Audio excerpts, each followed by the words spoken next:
నిమిషాల పాటు ఆయన ఇక్కడే ఉన్నారు. ఇక్కడ నుంచి నేరుగా ఆయన ఏదైతే బేగంపేట నుంచి సంగారెడ్డి జిల్లా పర్యటనలో పాల్గొని అక్కడ పలు అభివృద్ధి ప్రారంభోత్సవ కార్యక్రమాల్లో ఆయన పాల్గొనున్నారు. అక్కడ నుంచి ఆయన పర్యటన ముగించుకొని మళ్ళీ బేగంపేట ఎయిర్పోర్ట్కి చేరుకుంటారు. బేగంపేట ఎయిర్పోర్ట్ నుంచి నేరుగా ఆయన నెక్స్ట్ షెడ్యూల్ ఒరిస్సా ఉంది. ఆ షెడ్యూల్లో కూడా అక్కడ కూడా 6 రాష్ట్ర కార్యక్రమాల్లో కూడా ఆయన పాల్గొన్నారు. మొత్తానికైతే ఓవైపు అంటే ముఖ్యంగా ఏదైతే తెలంగాణ రాష్ట్రంలో బీజేపీ కేంద్ర ప్రభుత్వం చేసినటువంటి అభివృద్ధి సంక్షేమ పథకాలను ప్రజలకు చేరవేసే విధంగా ప్రజలకు తెలియజేసే విధంగా ముఖ్యంగా ఈ 5 ఏళ్లలో చేసినటువంటి అభివృద్ధి సంక్షేమ కార్యక్రమాలు ముఖ్యంగా ఇటు రోడ్ల కేంద్ర జాతీయ రోడ్లు వేయడంలో కానివ్వండి ఇతర కార్యక్రమాలు సంక్షేమ పథకాలు ఏవైతే ఉన్నాయో అన్నింటినీ కూడా ప్రజలకు తెలియజేసే విధంగా కూడా బీజేపీ ఇప్పటికే ఏదైతే ఎన్నికల ప్రచారాన్ని ముమ్మరం చేసినటువంటి పరిస్థితి అందులో భాగంగానే మోదీ పర్యటన అయితే ప్రాధాన్యతను సంతరించుకుందని చెప్పవచ్చు. ప్రస్తుతం మనం చూస్తున్నాము పూర్తిగా సికింద్రాబాద్ పరిసర ప్రాంతాల్లో పటిష్టమైనటువంటి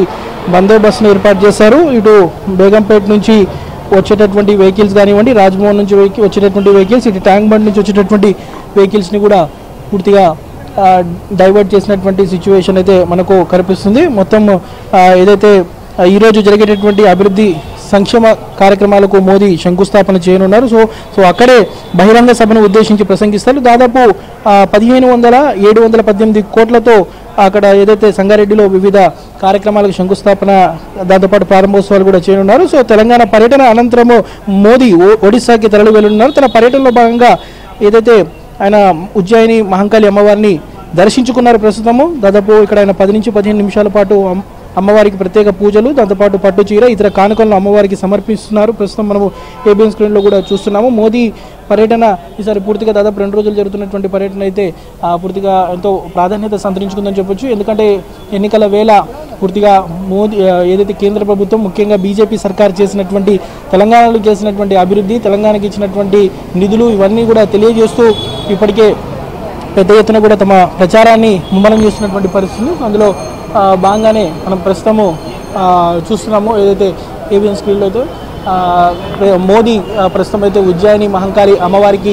ప్రత్యేక పూజలను నిర్వహిస్తున్నారు. పూజా కార్యక్రమాల్లో ప్రస్తుతం ఆయన పాల్గొంటున్నారు. ఇక్కడ నుంచి నేరుగా మోదీ ఏదైతే బేగంపేట ఎయిర్పోర్ట్కి చేరుకున్నారు. బేగంపేట ఎయిర్పోర్ట్ నుంచి నేరుగా ఆయన సంగారెడ్డిలో జరగబోయేటటువంటి అభివృద్ధి కార్యక్రమాల్లో పాల్గొని తిరిగి మళ్ళీ మధ్యాహ్నం 12:30 నుంచి 1 గంట ప్రాంగణంలో బేగంపేట ఎయిర్పోర్ట్ చేరుకుని ఇక్కడ నుంచి ఒరిస్సాకు ప్రయాణం అవుతారు. ప్రతిదీ కూడా ప్రస్తుతం అయితే అమ్మవారి ఆలయంలో అయితే ఆయన ప్రత్యేక పూజల్లో పాల్గొన్నటువంటి పరిస్థితి కనిపిస్తుందని చెప్పొచ్చు. విజయ చంద్రిక.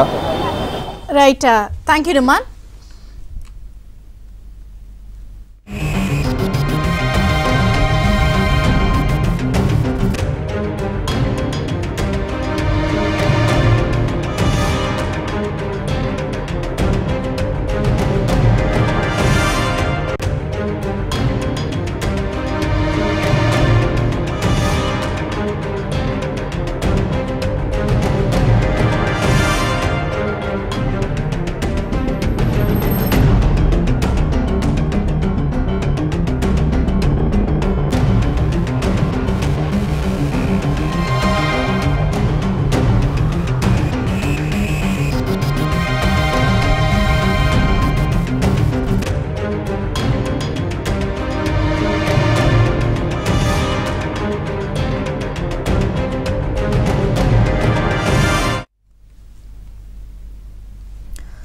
మరోపక్క సంగారెడ్డి జిల్లా మోదీ సభకు సంబంధించి మరింత సమాచారం మా ప్రతినిధి పరశురాం అడిగి తెలుసుకుందాం. పరశురాం.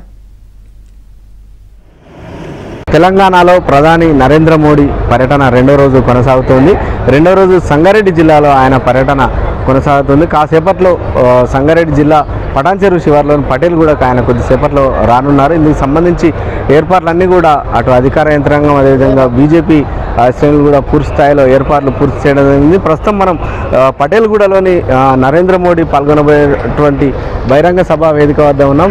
ప్రస్తుతం మనం చూడొచ్చు ఆ బహిరంగ సభా వేదికకు సంబంధించి పూర్తి స్థాయిలో ఏర్పాట్లు చేయడం జరిగింది. మొత్తంగా దాదాపుగా ఈరోజు 2వ రోజు దాదాపుగా 9,000 కోట్లకు పైగా అభివృద్ధి పనులకు సంబంధించి శంకుస్థాపనలు అదేవిధంగా ప్రారంభోత్సవాలు చేయనున్నారు. ఇందుకు సంబంధించి ఇప్పటికే ఏదైతే ఈ సభా వేదిక వెనుక వైపున సిద్ధం చేసినట్టు హెలిప్యాడ్లో ఆయన సుమారు 10:40 నిమిషాలకు ఉదయం 10:40 నిమిషాలకు ఆయన హెలిప్యాడ్కు చేరుకున్నారు. అక్కడ నుంచి ముందుగా ప్రారంభోత్సవాలు అదేవిధంగా శంకుస్థాపనలు పూర్తయిన అనంతరం సుమారుగా 11:20 నిమిషాలకు సభా వేదిక వద్దకు చేరుకుంటాడు. ఇప్పుడు మనం చూడొచ్చు సభకు సంబంధించిన ఏర్పాట్లు పూర్తిస్థాయిలో ఏ విధంగా ఉన్నాయనేటువంటిది విజువల్స్లో మనం చూడొచ్చు. ఇందుకు సంబంధించి బీజేపీ ఏదైతే విజయ సంకల్ప సభ ఉందో ఆ విజయ సంకల్ప సభలో ఆయన ప్రసంగించనున్నారు. ముఖ్యంగా తెలంగాణకు సంబంధించి జాతీయ రహదారులకు సంబంధించి కొన్ని ప్రారంభోత్సవాలు చేయనున్నారు. కంది నుంచి అదేవిధంగా రామ్సాన్పల్లి వరకు సుమారు 1400 కోట్లతో నిర్మించినటువంటి నాందేడ్ అకోలా జాతీయ రహదారికి సంబంధించి ప్రారంభోత్సవం చేయనున్నారు. అదేవిధంగా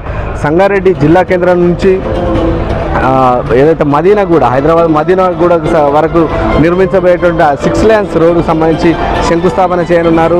అదేవిధంగా మెదక్ నుంచి ఎల్లారెడ్డి వరకు కూడా జాతీయ రహదారి విస్తరణ 765D సంబంధించి రహదారి విస్తరణ పనులు మొత్తంగా దాదాపుగా 9000 కోట్లకు సంబంధించి అభివృద్ధి పనులు శంకుస్థాపన చేయనున్నారు. ఈ కార్యక్రమాలు పూర్తయిన అనంతరం పార్టీ కార్యక్రమమైనటువంటి విజయ సంకల్ప సభలో ఆయన పాల్గొని ప్రసంగించనున్నారు. దాదాపుగా 2 గంటలకు పైగా ఆయన ఇక్కడ పటాన్ చెరువులో పటేల్గూడలో ఆయన పర్యటన కొనసాగుతుంది. ఇందుకు సంబంధించి జిల్లా పార్టీ అధ్యక్షురాలు అదేవిధంగా రాష్ట్ర బీజేపీ నేతలు కూడా పూర్తి స్థాయిలో ఏర్పాట్లు చేయడం జరిగింది. సుమారు 1,00,000 మందిని బహిరంగ సభకు తరలించేలా ఏర్పాట్లు చేయడం జరిగింది. ఎక్కడ కూడా ఎలాంటి ఇబ్బందులు తలెత్తకుండా అన్ని ఏర్పాట్లు పూర్తి చేయడం జరిగింది. ముఖ్యంగా పార్లమెంట్ ఎన్నికల నేపథ్యంలో పార్లమెంట్ ఎన్నికలకు సంబంధించి నేపథ్యంలో బహిరంగ సభ కావడంతో ఈ సభ విజయవంతానికి పూర్తి స్థాయిలో అటు పార్టీ శ్రేణులు అదేవిధంగా నాయకులంతా కూడా కృషి చేయడం జరుగుతుంది. ప్రస్తుతం సుమారుగా 2000 మంది పోలీసులతో బందోబస్తు ఏర్పాటు చేయడం జరిగింది. ఇక్కడ సమీపంలో ఉన్నటువంటి ఓఆర్ఆర్ అనుకునే ఎలాంటి వాహనదారులకు అదేవిధంగా 3 జిల్లాల నుంచి ఉమ్మడి మెదక్ జిల్లా నుంచి వచ్చేటువంటి వాహనదారులకు ఇబ్బంది తలెత్తకుండా పార్కింగ్ సౌకర్యం ఏర్పాటు చేయడం జరిగింది. అదేవిధంగా జిల్లా ఎస్పీ రూపేష్ ఆధ్వర్యంలో ఇప్పటికే భారీ ఎత్తున భద్రతా వ్యవస్థ ఏర్పాటు చేయడం జరిగింది. ఎవరికి ఎలాంటి సభకు అవాంతరాలు లేకుండా అదేవిధంగా కార్యక్రమాలకు అవాంతరం లేకుండా విజయవంతం చేసేందుకు పార్టీ శ్రేణులు కృషి చేయడం జరుగుతుంది. ఈ సభ ద్వారా ఖచ్చితంగా వచ్చే ఎన్నికల్లో తమ ఏదైతే ఉమ్మడి మెదక్ జిల్లా మెదక్ పార్లమెంటు అదేవిధంగా జైరాబాద్ పార్లమెంట్లకు సంబంధించి ఖచ్చితంగా విజయం సాధించాలనే ఉద్దేశంతో ఈ విజయవంతానికి కూడా ఈ పార్టీ శ్రేణులు కృషి చేస్తున్నటువంటి పరిస్థితి ఉంది. మొత్తానికి చూడొచ్చు కాసేపట్లో నరేంద్ర మోడీ ప్రస్తుతం ఈ పటాన్ చెరువు శివార్లోని పటేల్గూడకు చేరుకొని అభివృద్ధి కార్యక్రమాలు అదేవిధంగా పార్టీ కార్యక్రమంలో పాల్గొనున్నారు. కెమెరామెన్ నారాజుతో పరశురామ్, ABN ఆంధ్రజ్యోతి, సంగారెడ్డి జిల్లా నుంచి.